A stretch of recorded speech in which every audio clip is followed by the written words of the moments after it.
कहते हैं कि अपने रसोई में आंवला, हरडे, बहेड़ा, इन तीनों के बाद कोई अच्छी चीज है तो अजवाइन, फिर उसके बाद बोला तो जीरा, फिर उसके बाद बोला तो हींग, और उसके बाद फिर वो बोलते हैं सबसे अच्छी चीज है मेथी का दाना। इस मेथी के दाने के बारे में इसकी जो विशेषता है मेथी की, ये वात नाशक है और कफ नाशक, दो बीमारियों को जड़ से खत्म करने की शक्ति इस मेथी में है। मेथी पित्त को बढ़ाती है, वात को कम करेगी, कफ को कम करेगी, पित्त को बढ़ाएगी। इसका मतलब ये हुआ कि मेथी उपयोग अगर आप करते हैं तो वात की बीमारियां खत्म हो जाएंगी पूरी तरह से, और कफ की बीमारियां खत्म हो जाएंगी पूरी तरह से। पित्त की बीमारियां बढ़ सकती हैं क्योंकि मेथी पित्त को बढ़ाती है। तो जिन लोगों को पित्त की बीमारी पहले से है उनके लिए विनती है कि वो मेथी का उपयोग ना करें। जिनको पित्त की बीमारी पहले से है वो मेथी का उपयोग ना करें। पित्त की बीमारी आप समझते हैं, एसिडिटी होना, हाइपर एसिडिटी होना, अल्सर होना, पेप्टिक अल्सर होना,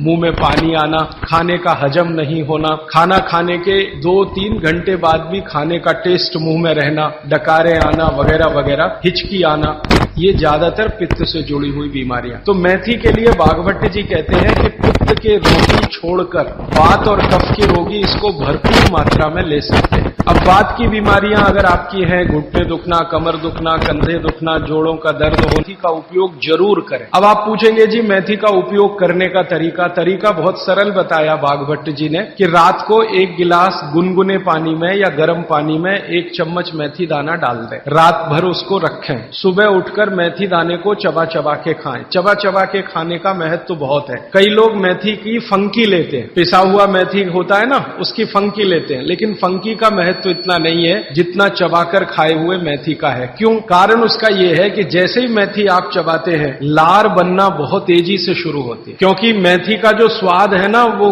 कटुक है, कषाय स्वाद है उसका। तो उस स्वाद की कोई भी चीज आप चबाएंगे बहुत तेजी से लार बनेगी, और वो लार मैंने आपको पहले ही बता दिया है आपके जीवन के लिए बहुत ही महत्वपूर्ण और उपयोगी है। इसलिए मेथी दाने को चबाकर खाने का असर बहुत गहरा और बहुत अच्छा होता है। तो आप मेथी दाना नियमित रूप से अपने घर में रखें, रसोई में रखें, उसका उपयोग करें। इस मेथी दाने के लिए एक बात वैसे मैंने महसूस की है, हमारे ज्यादातर घरों में अचार जितने भी बनते हैं सब में मेथी होती है ज्यादातर। तो आप बागभट्ट जी की बात अगर मानते हैं और सुनते हैं तो जो भी अचार में मेथी है वो अचार नहीं है, औषधि है, दवा है। माने आप कभी भी अपने जीवन में ऐसे अचार खाने से परहेज ना करें जिसमें मेथी है। मेथी है तो जरूर खाएं, वो चाहे आम का अचार हो, चाहे कोई भी दूसरा नींबू का हो, या जो भी अचार आप डालते हैं, अगर मेथी है तो जरूर उस अचार को आप खा सकते हैं। कुछ अचारों में मेथी के अलावा ये भी होती है। आप भी अपने या माता पिता के बढ़ते हुए बीपी से परेशान हैं? क्या ये बीमारी आपको भी तंग कर रही है? तो अपनाइए जीवन हर्बल की आयुर्वेदिक बीपी किट, जो स्पेशली बनी है हाई बीपी की समस्या के लिए। इसमें कुछ ऐसी औषधियां डाली गई हैं जो आपके ब्लड प्रेशर को सही रेंज में रख के आपके ब्लड को हार्ट तक आसानी से पंप करने में मदद करती हैं। तो आज ही अपनाइए जीवन हर्बल की आयुर्वेदिक बीपी किट। इस प्रोडक्ट की अधिक जानकारी के लिए या हमारे डॉक्टर से फ्री में सलाह लेने के लिए आप दिए गए नंबर पर कॉल कर सकते हैं। अजवाइन होती है, अगर अजवाइन है तो आप जरूर अचार खा सकते हैं, क्योंकि महत्व की बात जो आपको मैं समझाना चाहता हूं वो ये कि किसी भी अचार पर, किसी भी फल पर औषधियों का असर फल से ज्यादा होता है। जो विज्ञान की बात है वो ये कि आपने अचार डाला, तो मान लो आम का फल था, आम के फल का अचार डाला, अब इस पे मेथी पड़ गई या इस पे पड़ गया ये अजवाइन पड़ गई, तो अजवाइन और मेथी 2 ऐसी औषधियां हैं जो दूसरे के प्रभाव को बहुत कम और अपने प्रभाव को बढ़ा देती। तो कई लोग ऐसा घबराते हैं ना, मुझे अचार खाना तो अच्छा लगता है लेकिन खा नहीं सकता क्योंकि मुझे ऐसी तकलीफ है। मैं आपको ये कहना चाहता हूं कि अगर मेथी पड़ी हुई है किसी भी अचार में और आप वात के रोगी हैं या आपको कफ की तकलीफ है तो बेझिझक वो अचार खाइए, तो अचार के साथ मेथी जाएगी। और अचार में पड़ी हुई मेथी का असर वो 20 गुनी ज्यादा होती है। तो इसलिए अचार में पड़ी हुई मेथी जितनी पुरानी होती जाएगी आपको उतनी ही लाभकारी है। और ठीक यही बात उन्होंने अजवाइन अजवाइन के लिए लिखी है कि अजवाइन अचार में पड़ गई है तो आप समझ लो कि वो बहुत गुनी बढ़ गई है। कोई भी एमबीबीएस एमडी डॉक्टर से पूछ के देख लीजिए, उसके बारे में कुछ नहीं जानता, और चूंकि वो जानता नहीं है तो अनजाने में कह देता अचार मत खाओ जी, हाँ नहीं तो ये हो जाएगा वो हो जाएगा। उसको ये मालूम नहीं है कि मेथी दाने का अचार है, अजवाइन का अचार है, जीरे का अचार है, हींग का अचार एक बनता है। तो भागवत जी कहते हैं कि जितने तरह के फलों के अचार हम बनाते हैं उसमें आयुर्वेदिक औषधि अगर पड़ गई है तो वो फल का असर कम है, औषधि का असर ज्यादा है। और आयुर्वेद की औषधियों को कुछ विशेष कॉम्बिनेशन में तेल के साथ अगर आप उपयोग कर रहे हैं तो असर सबसे ज्यादा। थोड़ा आगे बढ़ते हैं। वो हमारे रसोई घर में एक चीज के बारे में बहुत बखान करते हैं, माने बहुत बढ़ाई करते हैं। वो ये कहते हैं कि जो लोग खाने के बाद पान खाते हैं चूना मिलाकर, वो जिंदगी भर वात के रोगी होंगे नहीं। जो खाने के बाद पान खाते हैं चूना मिलाकर, वो जिंदगी भर वात के रोगी होंगे नहीं। माने चूना वो बोलते हैं सबसे बेहतरीन वातनाशक औषधि है। मेथी का दाना तो है ही, चूना उससे थोड़ा 1 डिग्री ऊपर है मेथी दाने से। चूना सबसे अच्छी वातनाशक औषधि है। चूने के बारे में भागवत जी का बहुत रिसर्च है, बहुत रिसर्च है। और वो ये कहते हैं कि ये भगवान की दी हुई प्रचंड मात्रा में अद्भुत ऐसी चीज है जो आपके वात के सब रोगों को दूर करेगी। माने घुटने दुखते हैं, कमर दुखती है, कंधा दुखता है, चूना खाइए। फिर वो कहते हैं कि इतना ही नहीं, शरीर में कैल्शियम जो है ना, कैल्शियम ये एक घटक है, माइक्रो न्यूट्रिएंट इसको कह सकते हैं अंग्रेजी में, सूक्ष्म पोषक तत्व है। ये कैल्शियम के बारे में जो गंभीर बात है आज के विज्ञान के हिसाब से जो मैं कहना चाहता हूं, भागवत जी ने तो 3500 साल पहले कह दिया, आज का विज्ञान उसको